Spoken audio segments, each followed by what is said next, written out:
Ayo. Ito po mga duha ko sila dre. Mga idol, lain ng assistant kay kawatan siya sa tindahan.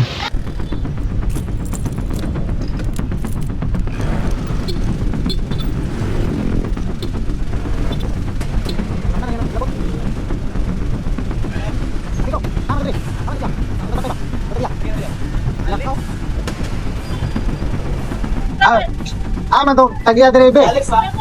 Lakaw?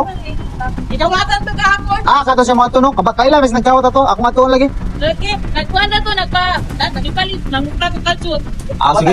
Oo, kapila na nakuha na ka. Ako pa rin check, kaya give you na lang sa CCTV na ako. Rusit, mga tayo digkawat. So mga kaidol, nakuhaan sa CCTV mga kaidol. So kaya nakailhan na mo. So adto na mo silang balay no, sinaa siya dito.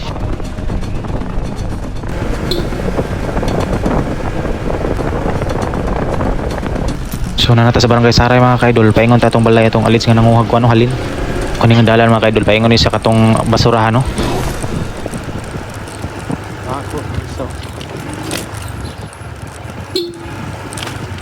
Nay, basurahan dire sa loob no. Salamat.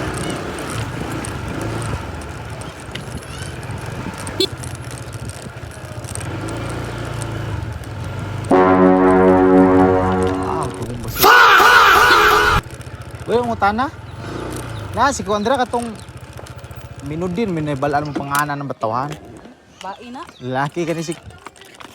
So mga kaidol, maadton ta siyang balay mga kaidol, yung mansyon. Hindi na ito makursuan. Para lagi itong nahitabo siguro. Luway kay itong kuan. Kining... Sabi ka, baho nga lugar yun. Baho kayong area no. So, baho kayo din yung mga akon.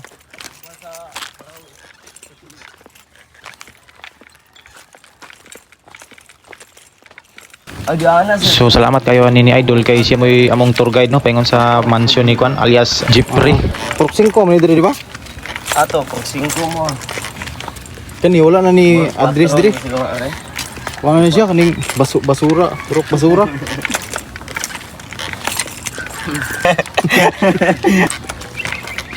Negros, turingal. Ang taga Negros ka? Oh. Niyo ka sa tingin mo na obstacle ba? Ay, Kamad kay lola. Amin din. Dal. Ano din? Lakman. Mga kaidol, magwala man siya diri mga kaidol kay lakalaki ang balay no. Yung hus. Amin din.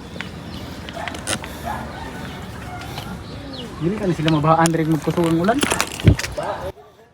Ayo. Ito po mga duha ko sila dre. Dili nang kayo dinhi kay dito mo kay Kita tagtawag dito mga kaidol atong ipangutana basin kabalo ni si Asa si Kwan.